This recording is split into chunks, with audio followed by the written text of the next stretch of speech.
Before we start, please don't forget to like and subscribe.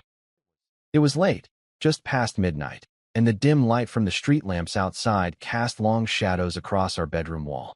I reached out under the covers, my hands searching for the comfort I'd known for over 20 years. But tonight, Emma flinched.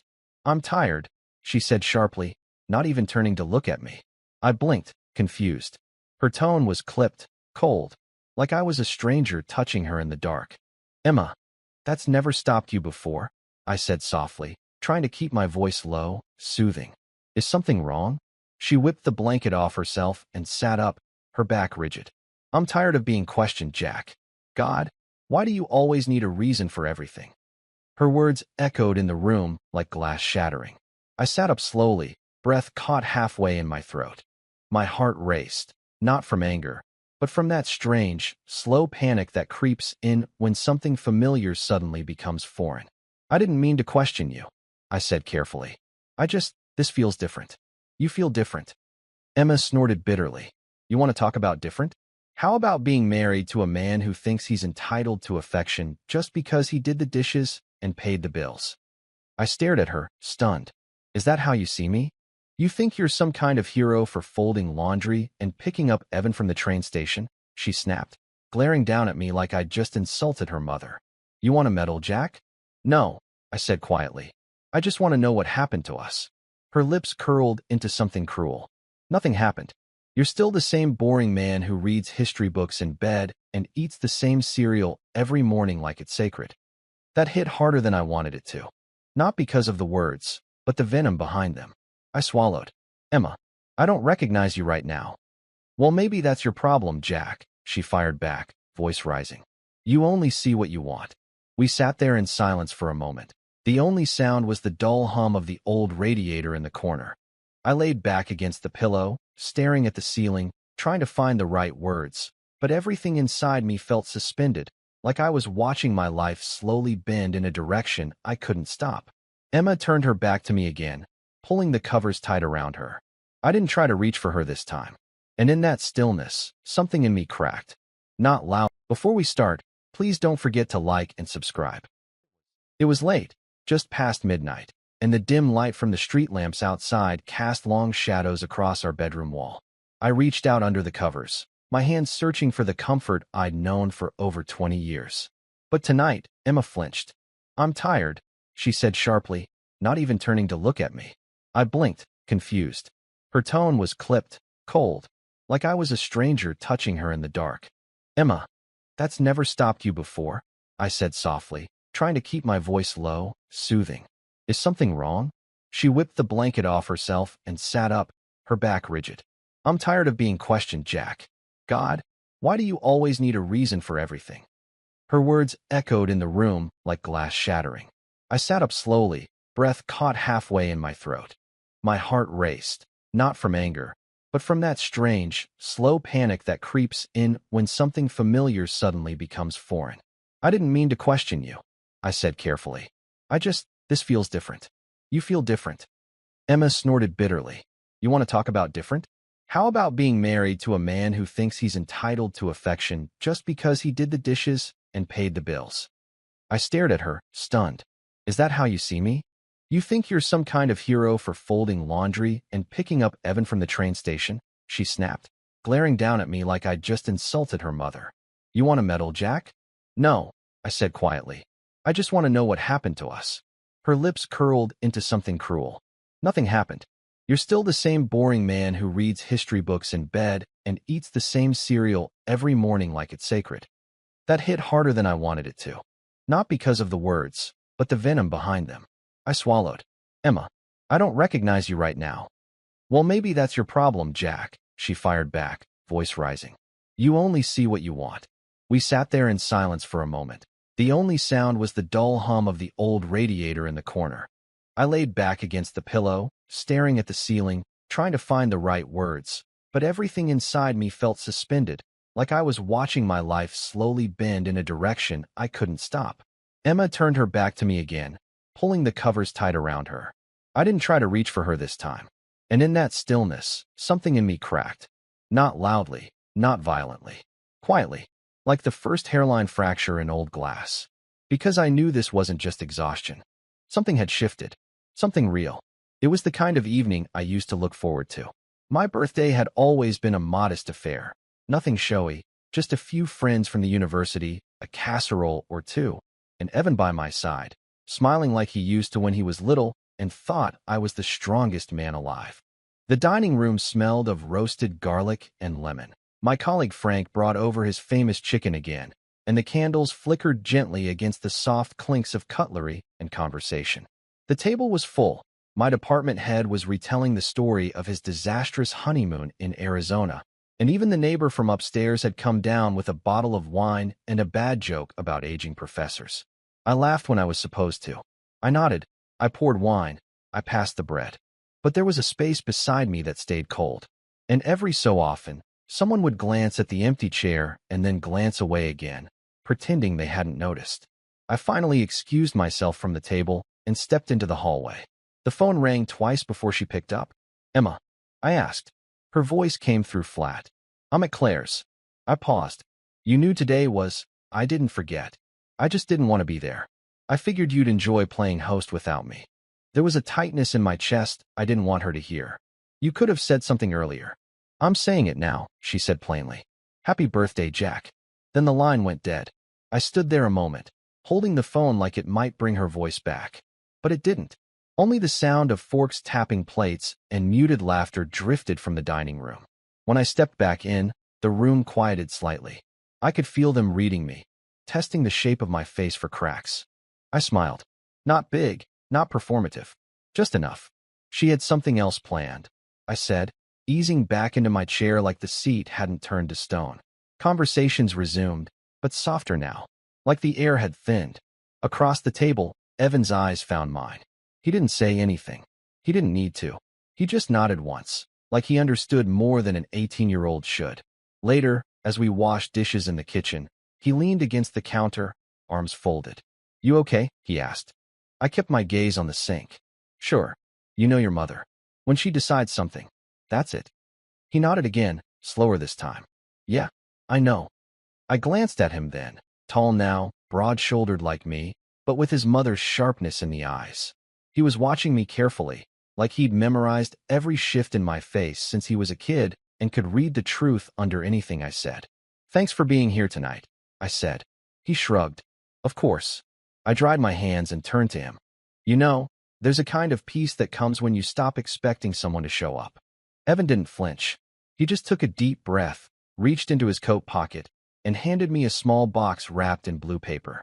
"Open it later," he said, "when the house is quiet." Then he gave me a half hug, more shoulder than arms, but I held on to it longer than I should have. He didn't pull away. By the time he left, the candles had burned low and the hallway light buzzed faintly overhead. I stood in the doorway for a long while after, listening to the sound of nothing. The kind of quiet that fills a house after everyone's gone home. The kind of quiet that doesn't leave. It was nearly midnight when I heard the sound of keys fumbling at the front door. The house was still, save for the distant hum of the refrigerator and the soft ticking of the hallway clock. I hadn't gone to bed. Couldn't. I sat in the armchair by the window, half shrouded in the dark, sipping lukewarm tea that had long since gone bitter. Then came the click of the lock, the slow swing of the door, and in stepped Emma. Black coat wrapped around her like a shield, scarf loose at her neck, her heels clicking softly on the hardwood floor. She moved like nothing was unusual, like she was walking in from a grocery run and not from skipping my birthday dinner entirely. She paused when she saw me standing in the doorway, arms folded. Her eyes flicked over me briefly, then past me, like she was calculating whether she could make it upstairs without talking. "You're still up?" she said, setting her purse down on the entryway table. "I figured you'd come home eventually," I replied calmly. Emma glanced down at her boots, nudging them off with one foot. "You didn't need to wait up." "I didn't wait," I said. "I stayed awake. There's a difference." She exhaled softly, half sigh, half impatience, and walked past me into the kitchen, flicking on the light. "You want tea?" she asked, already reaching for the kettle. I followed her in slowly. "Where were you?" "I told you. Claire's." "That's not what I meant." She turned the faucet on, filled the kettle, and didn't look at me. "We talked. Had a glass of wine. Watched a movie. And you didn't think." I paused, swallowing the lump that had been sitting in my throat since dinner. You didn't think your husband might want to see you on his birthday? She finally turned to face me, the faintest frown between her brows. Jack, it's just a date. One day, you had your friends over. You seemed fine. I let out a quiet breath. Just a date. Yes, she said simply.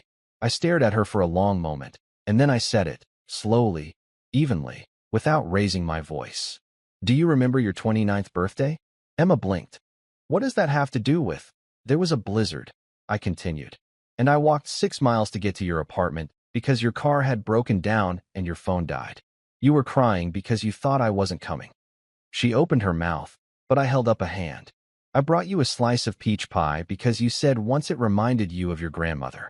And I stayed with you all night while the power was out, keeping candles lit and reading you pages from that awful mystery novel you liked. Her face shifted, just a flicker, but I saw it. The memory was still there, however buried.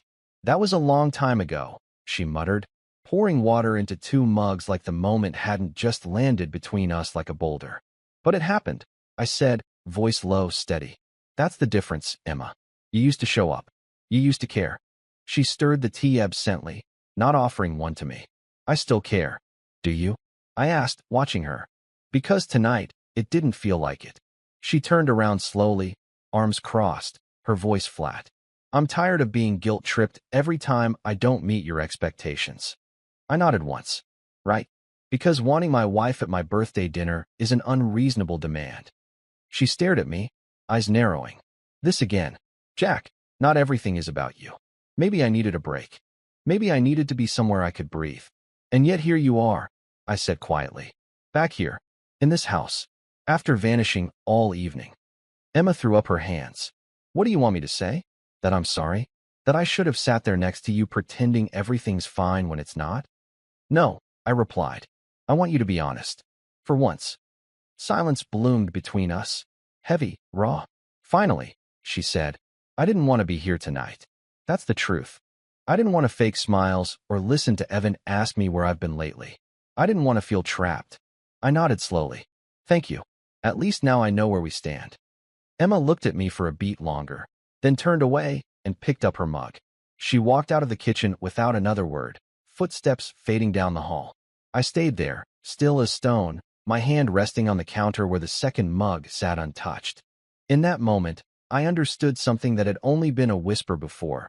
Whatever we used to be, it wasn't coming back. Not as long as she kept treating my presence like an obligation. And yet, I wasn't angry. Not really. Just hollow. Like the silence itself had finally taken shape and decided to stay. It was early. Still gray out. The kind of morning where everything feels a little slower, a little heavier. I hadn't slept much, just drifted in and out of restless thought until the sun finally forced its way through the blinds. By 8, I was already halfway across town, driving through the quiet streets of Oak Ridge, one of those older suburbs where everyone still raked their own leaves and the mailboxes were shaped like little barns. Emma's sister, Claire, lived in a modest 2-story house with a pale blue porch and wind chimes that tinkled gently as I walked up the steps. I rang the bell once and stood there, hands tucked into my coat pockets. Claire opened the door in a soft robe, her hair pulled up, coffee in hand. Her eyes widened slightly when she saw me. Jack, she said, surprised. Everything okay? I just wanted to ask something. Won't take long. She stepped aside, letting me in. The smell of toast lingered in the air, and a small dog barked once from the living room, then settled. We sat in her kitchen, same one I'd sat in countless times over the years, usually while Emma and Claire laughed over something neither of them ever bothered to explain to me. Claire tilted her head. Is this about last night? I nodded. She said she was here. She was, Claire confirmed. Showed up around 7, had some wine. We watched that cooking show she likes. She left a little before midnight. I let out a quiet breath and nodded. Claire studied me for a moment. She didn't mention it was your birthday. I only found out when I saw Evan's post online. She didn't say a word. My throat tightened a bit, but I kept my voice even. I didn't come here to cause a scene. I just wanted to be sure. She's not herself lately, Claire murmured, setting her mug down. She's distant, angry, cold. It's like she's trying to burn down something and doesn't even care what gets caught in the flames. She doesn't talk to you about it?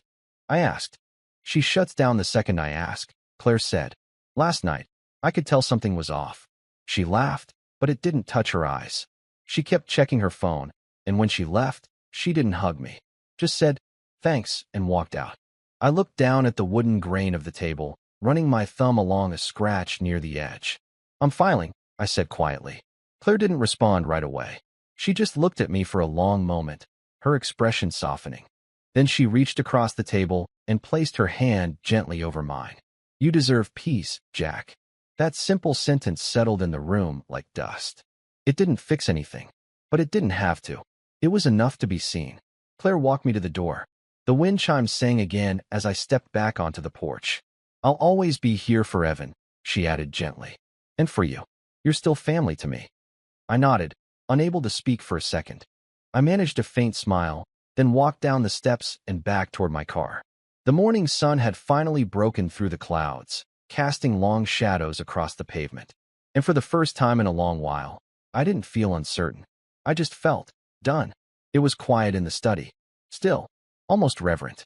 The morning light came and slanted through the blinds, casting narrow stripes across the cluttered surface of my old oak desk, the one I'd had since grad school. I'd written lectures here, graded hundreds of essays, pinned notes to Emma in our early years when life still felt like a shared page. Now, it held only one thing, a manila folder marked Petition for Dissolution of Marriage. I took a long breath before sitting down. No shaking hands. No storm inside me. Just a slow, heavy sort of calm. The kind of calm that only follows long resistance. The kind of calm you feel right before closing a door. I reached for my pen and began to sign. Line by line. Initial by initial. It wasn't rage that moved my hand. It was clarity. There wasn't much to fight over. The house was legally hers. She'd inherited it from her father, and we'd always agreed it'd stay in her name. I'd never cared about the title, just the life inside it. But that life wasn't there anymore. By the time I reached the last page, my signature flowed without pause. When I finished, I pulled my wedding ring from my finger, worn smooth over 20 years, and laid it on top of the papers. The small clink it made against the folder was louder than I expected. I sat back, letting the silence stretch. No one stormed in. No voices called me back. Just the soft creak of the house settling around me. By noon, I had packed a small overnight bag. Not out of drama, just necessity. A few shirts, a pair of shoes, a leather-bound notebook. The rest could wait. I drove across town to Evan's place, a modest studio near the campus. He'd moved out last year when he got his scholarship, insisted on paying partial rent to learn responsibility, though I still covered most of it without him knowing. He opened the door in sweats and bare feet, hair tousled like he'd just woken from a nap. Hey, Dad, he said, rubbing his eyes. What's up? Got a minute? I asked, stepping in. We sat at the small kitchenette table. He poured us both coffee without asking, like he knew I needed it. I slid the folder across to him. He didn't touch it, just looked up at me. I filed this morning, I said. He nodded once, slowly. You okay? I took a sip of the bitter coffee. I'm steady. I think that's the word. Steady. Evan leaned back in his chair, processing. I kept waiting for her to come back. I continued. Not physically, emotionally. I gave her space, patience, grace. But at some point, I realized I was waiting for someone who wasn't walking back through the door. He didn't speak for a moment. Then he asked, Do you want me to call her? No, I said quickly. This isn't about guilt or anger. I don't want you to get in the middle. He nodded again, eyes flicking toward the ring box I had placed beside the folder. There was a long pause, and then he stood and came around the table. Without a word, he wrapped his arms around me. He hadn't hugged me like that since he was a kid, back when he used to run to me after soccer games, muddy and grinning. Now his grip was firm, grown, steady, just like I'd hoped he'd become. I get it, he said softly beside my ear. Go live your life. I closed my eyes for a second and let the weight of those words land. He pulled back, gave a small, wry smile. But next time you move out, don't bring instant coffee. That stuff's a crime. I laughed despite myself. It was the first real laugh I'd let out in days. I'll keep that in mind, I said. And just like that, the hard part was over. Not the grief, not the history, but the decision. The cab rattled gently over the highway as the skyline slipped past in the distance. Familiar, gray, and receding. I sat in the back seat, coat folded neatly beside me, a duffel at my feet, the airport 20 minutes ahead. The driver had the radio low, some soft jazz murmuring beneath the traffic. I hadn't said much since getting in. Just gave the terminal and settled into the silence. Then my phone buzzed. Emma. I hesitated for half a second, then picked up. You really just left? Her voice came in sharp, hot, laced with disbelief. You didn't even tell me to my face? I didn't think it would have made a difference, I said evenly. Her breath caught. You're not even going to try to work this out? Just vanish? I didn't vanish, Emma. I waited, quietly, for months. There was a pause, then she scoffed. You're twisting this. You're trying to make me the villain. No, I said, my tone calm, not cold. You made that choice all on your own. Jack, this is insane, she snapped. You don't just walk away from 20 years. You don't just pack a bag and disappear. What are you doing? Running? The cab turned sharply onto the expressway ramp. I kept my eyes on the window as the city buildings drew smaller, the skyline giving way to open sky. I'm not running, I said softly. I'm choosing peace. A long silence. Only the faint static on the line and the driver's fingers drumming lightly on the steering wheel. Then Emma's voice returned, lower now, edged with something between confusion and panic. Why now? Why like this? I looked down at the creased knuckles of my hand. Because staying in a house where I'm resented, where every kindness is seen as manipulation, that's not a marriage. It's a sentence. You think you're perfect? She spat. You think I was the only one who changed? No, I said, but I never stopped caring. The silence that followed wasn't angry. It was hollow. Jack, she said finally, her voice cracking slightly. You're just going to walk away from everything we built? We didn't build it together anymore, I replied. I built. You watched.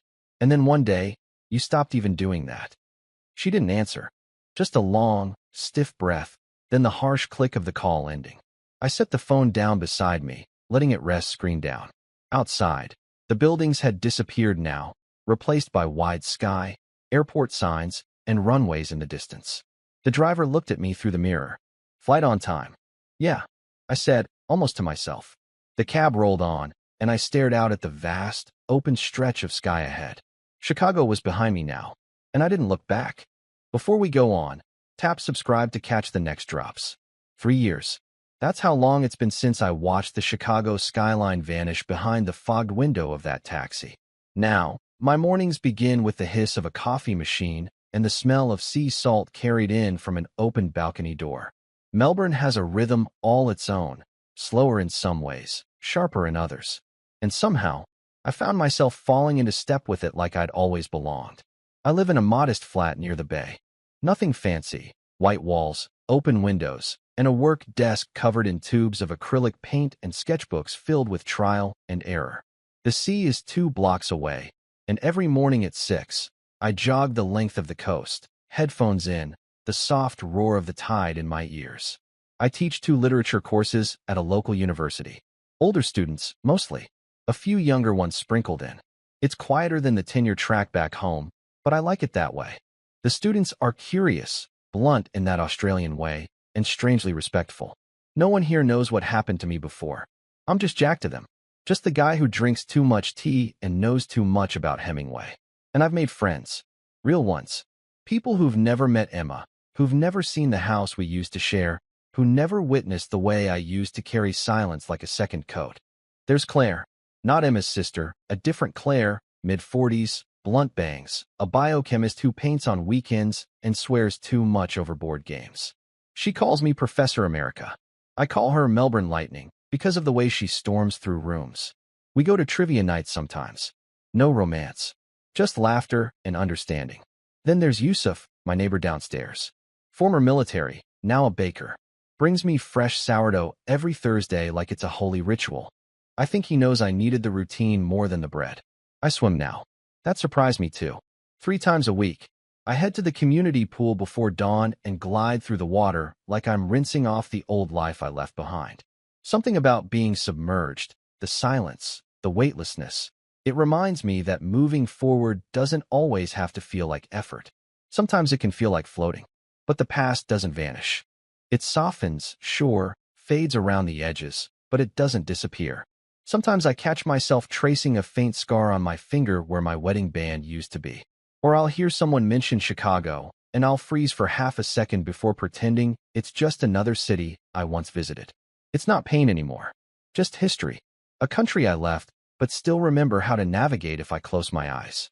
Some evenings, I sit on the balcony, brush in hand, painting the curve of waves, the tilt of rooftops, the way the clouds shift color just before dusk. It's not art, not really, but it's mine. And for the first time in a long time, that's enough. The late afternoon light poured golden over the coast as I set out 2 mugs on the balcony table.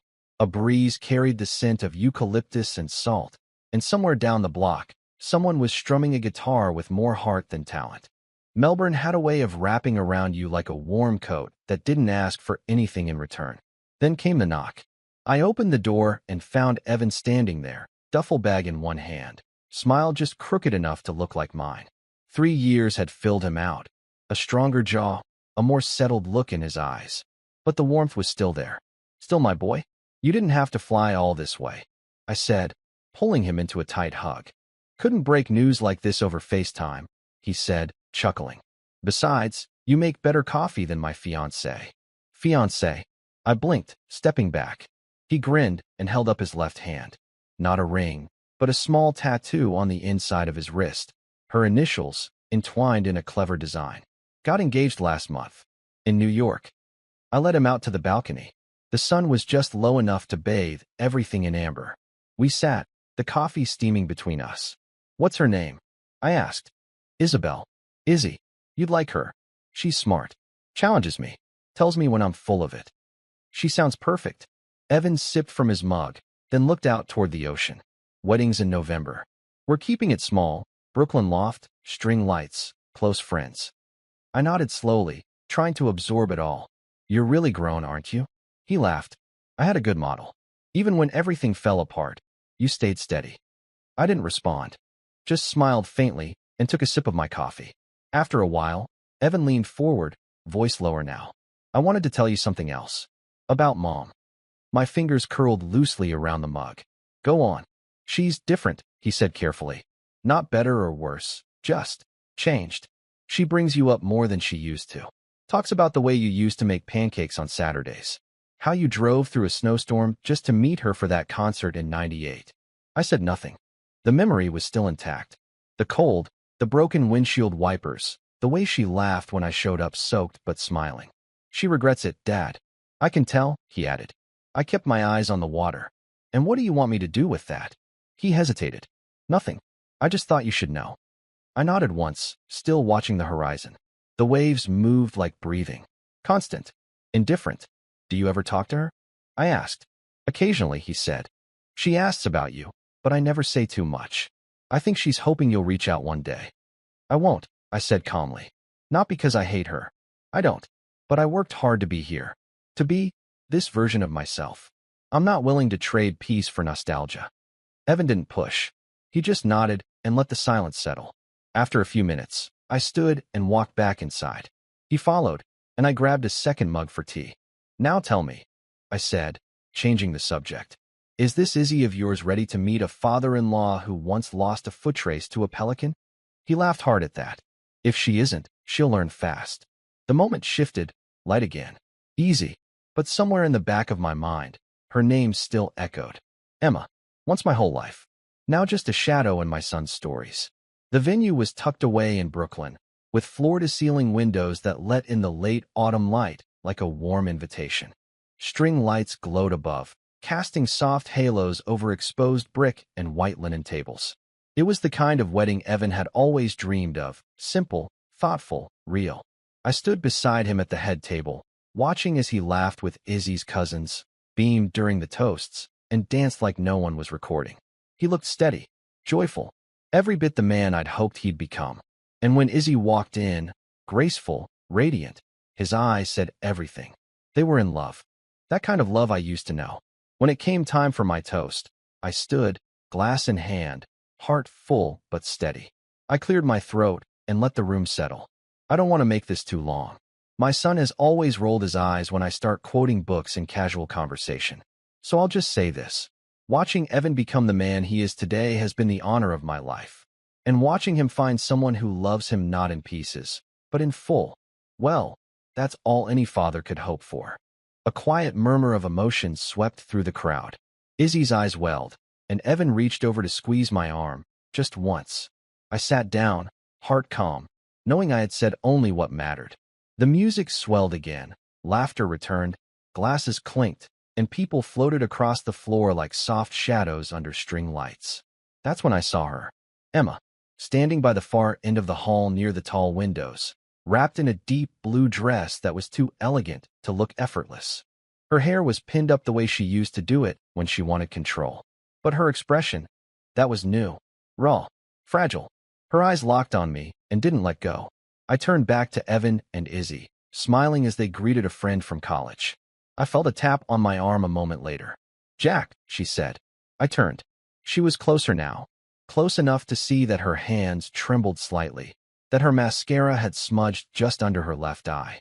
"Can we talk?" she asked. I looked at her for a moment before nodding and stepping slightly away from the noise. We stopped near a table of flickering candles and half-eaten cake slices. She tried to smile, but her lips quivered. "You look, well, really well." "I am," I said simply. Emma looked down, then back up, eyes already shining. I've thought about this moment. What I'd say, what I'd ask. I waited. "I've changed," she said, voice soft and breaking. "I see things now I didn't before. I see you. And I miss." She stopped herself, eyes searching mine. I didn't look away. My voice came low, calm. "Last time we spoke, you told me my birthday meant nothing to you." Her face crumpled. "I didn't mean it," she whispered. "But you said it," I replied, steady. "And you meant it enough not to come home that night." Tears welled and spilled over, silent and uncontrolled. "I was lost," she said. "I thought pushing you away made me strong." I nodded slowly. "And maybe it did. For you." Her hand reached out halfway, then faltered. "You're really not coming back, are you?" she asked, almost inaudibly. "I already left," I said. "What you're asking is if I'd undo that." Emma stepped back like she'd been slapped, then turned, shoulders folding in, and walked quickly toward the exit. She didn't run. She fled. Eyes turned. Whispers stirred, but no one followed her.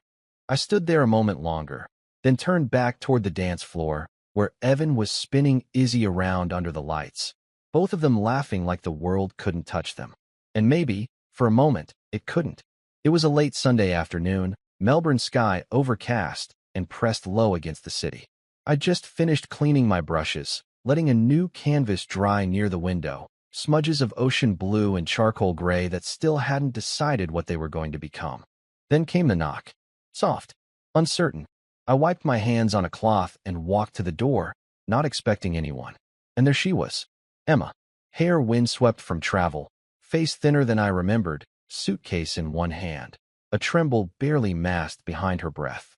I didn't speak. Neither did she, not at first. Then, slowly, as if afraid the words might collapse in her mouth, she said, "I didn't know where else to go." I studied her for a long moment, saying nothing. She shifted her weight awkwardly, eyes darting past me into the apartment like she was trying to imagine who might be behind me. "No one's here," I said. She nodded once, then looked down at the handle of her suitcase. "I'm tired," she said quietly. "Not jet-lag tired. Just tired of being alone. Tired of pretending like I didn't ruin something good." Her eyes lifted to mine. "I see it now. What I had. What I threw away. You. You were the best thing in my life, Jack." I let those words sit for a moment. Then I stepped back, just far enough for her to come inside if she wanted. She didn't move right away. "I'm not here to beg," she said, voice cracking. "I know I don't deserve anything from you. But I'm not offering anything," I interrupted softly. "If you stay, it's not as my wife, or even someone I owe anything to." She nodded again, eyes glassy. "You can stay," I said, "but you'll have to rebuild everything from scratch. No promises." The suitcase handle creaked under her grip. "I understand." And with that, she stepped inside. The door clicked shut behind her. Neither of us said another word as I took her coat and hung it near the door she once walked away from. The apartment was quiet. The silence wasn't warm. Not yet. But it wasn't cold either. Just waiting. Melbourne moved on as it always did. Waves crashing, markets bustling, seasons shifting in their quiet southern rhythm. And so did we. Emma stayed.